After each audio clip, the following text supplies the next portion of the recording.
ਲਾਈਕਹਾਰਟ ਤੋਂ member parliament mister ਵਾਰਨ S ਹਾਜ਼ਰ ਨੇ। ਆਓ ਅਸੀਂ ਉਹਨਾਂ ਨਾਲ ਗੱਲਬਾਤ ਕਰਾਂਗੇ। ਆਸਟ੍ਰੇਲੀਅਨ ਪਾਰਲੀਮੈਂਟ ਦੇ ਵਿੱਚ ਜਿਹੜੀ ਉਹਨਾਂ ਨੇ ਸਿੱਖ ਨਸਲਕੁਸ਼ੀ ਸੰਬੰਧੀ ਪਟੀਸ਼ਨ ਦਾਇਰ ਕੀਤੀ ਆ, ਉਹਦੇ ਬਾਰੇ 'ਚ ਉਹਨਾਂ ਦੇ ਵਿਚਾਰ ਜਾਣਾਂਗੇ ਅਤੇ ਸਿੱਖ ਕੌਮ ਨੂੰ ਆਸਟ੍ਰੇਲੀਆ ਦੇ ਵਿੱਚ ਦਰਪੇਸ਼ ਚੁਣੌਤੀਆਂ ਦੇ ਬਾਰੇ ਉਹਨਾਂ ਦੇ ਨਾਲ ਗੱਲਬਾਤ ਕਰਾਂਗੇ। ਮਿਸਟਰ ਵਾਰਨੈਂਸ, welcome to Sikh channel. Thank you very much. It's a pleasure to be here. Mr. Hans, you filed a petition in Australian Parliament last year on 1st of November for declaring the violence against Sikhs in November 84 as a Sikh genocide. Can you explain how you decided to become a part of this all, and how you gathered all this information, and what was your main motto behind this? Okay. Well, look, the Sikh community has always been part of my life. I just didn't realise it at the time. I grew up in the little sugar town of Babinda and the Cairns area, and I often used to see these interesting old men with long white flowing beards and white robes and an interesting hat. But I always wondered who they were. And as I got older, of course, I realised that they were members of the Sikh community, but I knew nothing about them. And over the years, they were always there, but no questions. I never asked any questions of them. And I think this has been one of the problems within the Sikh community, is that while, yes, they do stand out in the broader Australian community, but they also blend in so much as they're very much part of our local community. And I guess people don't ask the questions to understand a little bit of the background. And it was only in 2010 when my good friend Diljit Singh came into my office to speak to me on other matters, and we hit up a friendship pretty much straight away, and we started talking about the broader issues of the Sikh community, and Diljit raised with me the issue of the events of November the 1st and after of 1985, 84-85. And that led me to ask more questions, and at the time I said to Diljit that I needed to ask questions. I wasn't sure about the religion or the culture, and I didn't want to offend, but I needed to ask questions that a friend asks another friend, and get the honest answers. And Diljit provided me with that conduit, and I started asking questions, and some of them I'm sure were very silly, but nevertheless he always had the answers for me. And through that process I started to learn a lot more about the Sikh religion. I learned a lot more about the history of the Sikh community, and it developed in me a very strong interest. I've always been one that's very much stands up for the rights, if you like, particularly of minorities. I have been actively involved in for example, the issue in Tibet. And then when I heard about what was happening in India with the Sikh community, and of course the Sikhs are very much part of my community in my region, I gave a commitment to Diljit that I would take the opportunity to raise my concerns in the Parliament. Now that was the start of the process. I said at the time that if we did get to a point where we were tabling a petition, that would be the start of the journey. Because from there we needed to build on that understanding. Now, on the 1st of November last year, we did table that petition. There was close to 4,500 signatures. I was able to give a very brief overview of what happened all those years ago. And I raised concerns at that time that in 1995, we had, in the Parliament, had recognised as an act of genocide the deaths of some 7,000 Bosnians, and on an event, we did that We did that recently on an event that had happened in 1995, and we did that, I think, in March 2012. They recognised that as an act of genocide, and I thought, well, something that could happen in 1995 for 7,000 people, why on earth aren't we recognising something that happened 10 years before that affected hundreds of thousands of people? And so I put that into the Parliament, and we asked those questions. And it's now, to me, that was the start of the journey. We're starting to educate people. I've had a lot of people from my side of politics asking questions on it. We had, at the time, I was very proud to be able to present the petition, and the Parliament, I think for the first time in its history, was actually filled with members of the Sikh community. And so really for the first time that I'm aware of, the Sikh community started to be seen and to raise their voices in relation to issues that are very, very important, a critical issue that's important to them.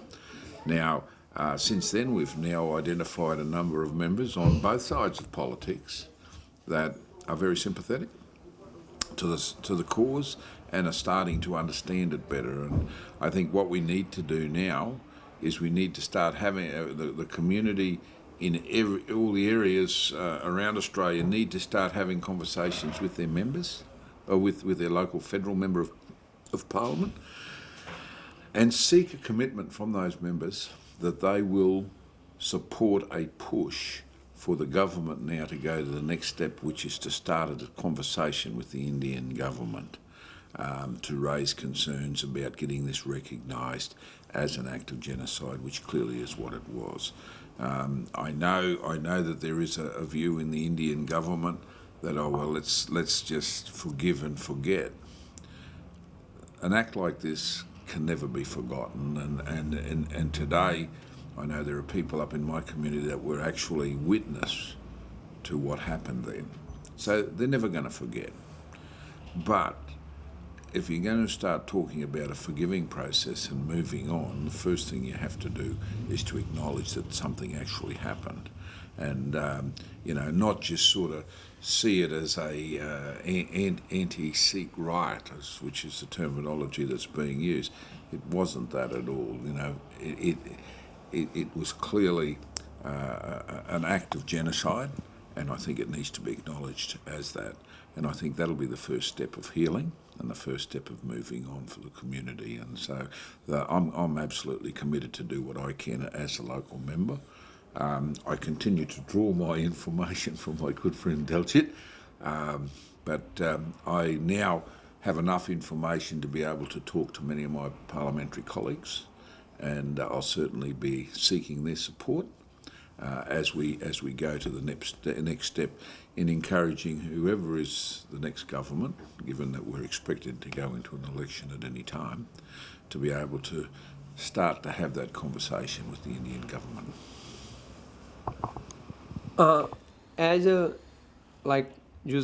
You are trying your best, do you think like Australian Parliament can pass a resolution to declare it as Sikh genocide? Well, look, I believe that they should. I don't think we've done what the Canadian Parliament has done, in fact, in tabling a petition. I understand that the New Zealand Parliament is in the process of doing the same thing, and this is one of the things that I got a lot of encouragement from for the thousands of emails that I received after tabling it. There was only handful that were actually negative, and many of those come from other countries around the world. And in fact, I was very encouraged by the positive response I got from the United States, for example, and from the UK. And so I think we need to as we build more countries that are recognising this, I think we've got a better chance of getting something to happen.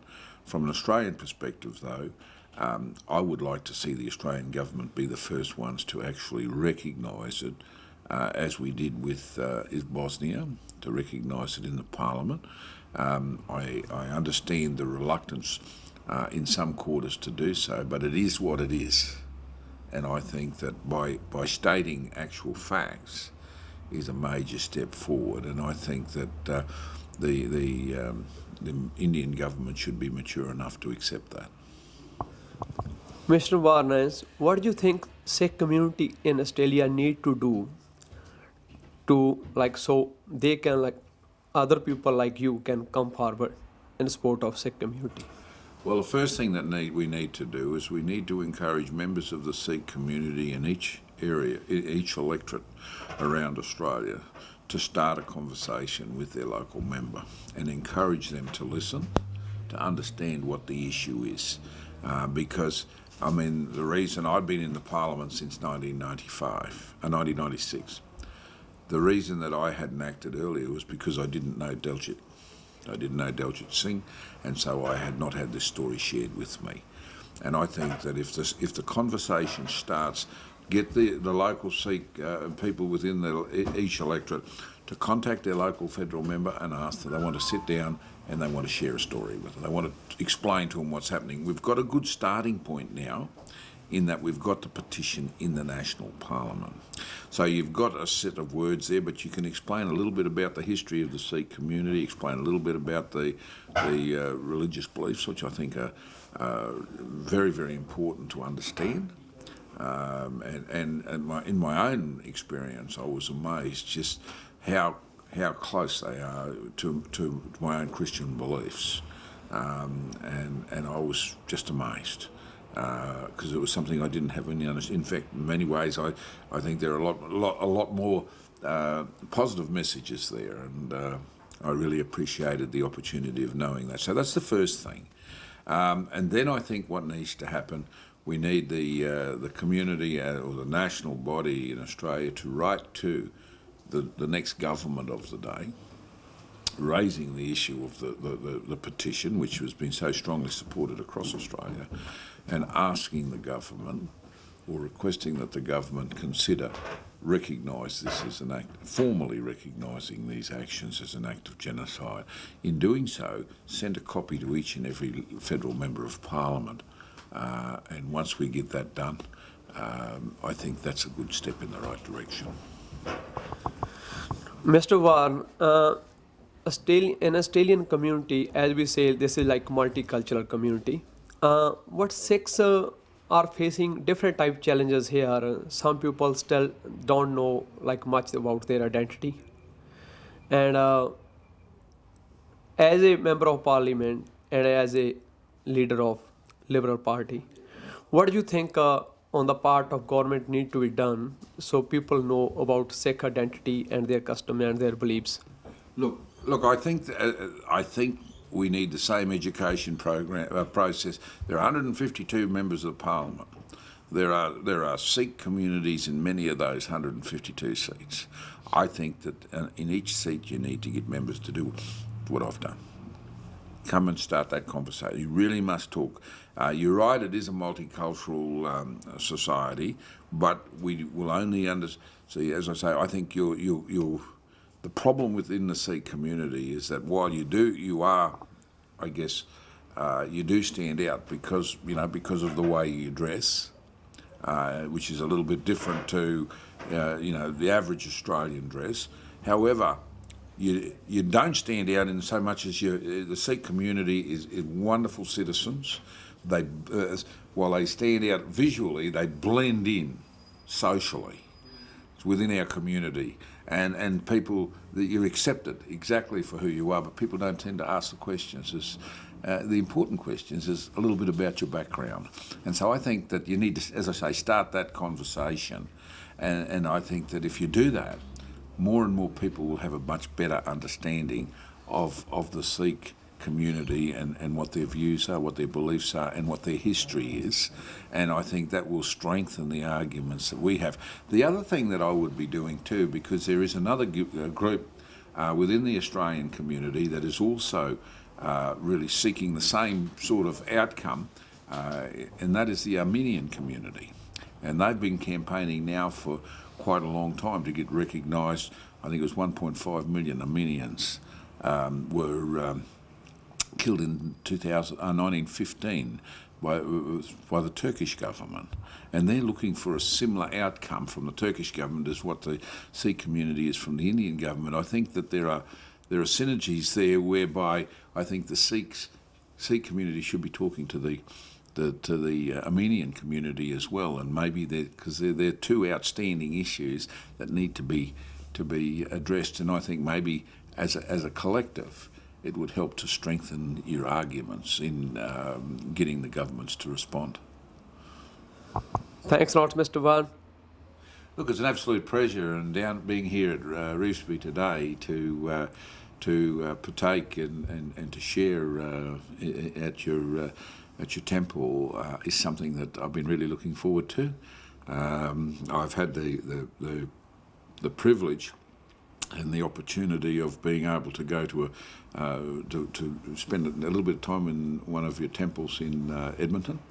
This is the first time I've had the opportunity of coming into a service, and I'm really looking forward to it. And I've given my friend Leichhardt here a promise that in the not too distant future I'll be heading down to Innisfail, and one Sunday after Sunday I'll be attending a service in Innisfail as well. So it helps me to understand and to appreciate and to value the culture and the religious aspect of it, but also the very strong spirit of the Sikhs. We've got a lot to be proud of with the Sikh community. I mean, they were with us at Gallipoli.